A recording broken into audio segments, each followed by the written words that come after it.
जन्नत कहे जाने वाले कश्मीर से कश्मीरी पंडितों का पलायन एक बार फिर शुरू हो चुका है। टारगेट किलिंग के चलते घाटी में माहौल बेहद तनावपूर्ण है। दहशतगर्दों ने कश्मीर को 90 के दशक में वापस धकेल दिया है। वहां 26 दिनों में 10 हत्याएं हुई हैं। इसके बाद से कश्मीरी पंडितों के पलायन का दौर शुरू हो गया है। गम, गुस्सा, बेबसी के बीच कश्मीरी पंडितों ने घाटी में सभी जगहों पर प्रदर्शन भी स्थगित कर दिया है। साथ ही इस साल खीर भवानी मेले का विरोध करने का ऐलान किया है। जो सरकारी कर्मचारी वहां हैं वो सुरक्षा मांग रहे हैं या तबादला चाहते हैं। अनंतनाग जिले के मट्टन इलाके में सरकार कर्मचारी अपना बैग पैक करके निकलते देखे गए। पिछले 20 से 22 दिन में करीब 6 लोगों की हत्या टारगेट किलिंग का हिस्सा रही है। हालांकि सुरक्षा बलों ने कई आतंकियों को मौत की नींद सुला दिया।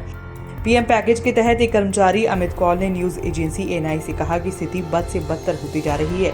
श्रीनगर में कोई स्थान सेफ नहीं है। ऐसा लगता है कि जैसे उन पर मुगलों का शासन हो रहा है। पिछले साल अक्टूबर में आतंकियों ने केमिस्ट एमएल बिंद्रू की हत्या कर दी थी। उसके बाद से ही आतंकी लगातार गैर मुस्लिमों को निशाना बना रही हैं। रजनी बाला दूसरी ऐसी गैर मुस्लिम सरकारी कर्मचारी थी जिसे आतंकियों ने मौत के घाट उतार दिया। इससे पहले 12 मई को आतंकियों ने बडगाम में तहसील दफ्तर में घुसकर राजस्व अधिकारी राहुल भट्ट की हत्या कर दी थी। पलायन के 27 साल बाद रजनी वापस कश्मीर लौटी थी। उन्हें केंद्र सरकार के पैकेज के तहत नौकरी दी गई थी। रजनी बाला रोज 10 किलोमीटर पैदल चलकर स्कूल में बच्चों को पढ़ाने जाती थी। वो पिछले 5 साल से गोपालपुर के स्कूल में पढ़ा रही थी।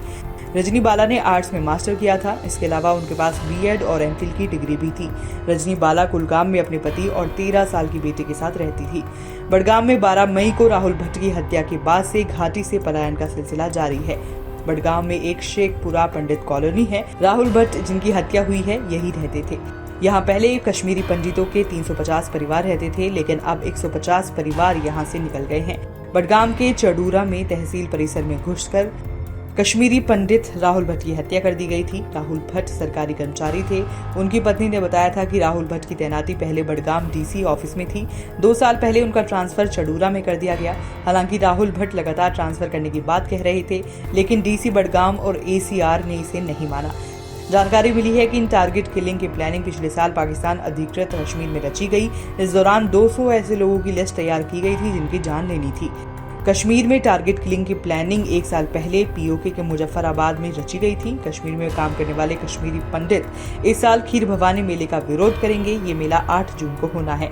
ये कश्मीरी पंडितों के लिए मुख्य त्योहार होता है। आपको बता दें कि हाल ही में आई विवेक अग्निहोत्री की फिल्म कश्मीर फाइल्स में वहां से कश्मीरी पंडितों के 1990 के दशक में भागने के हालातों को दिखाया गया था।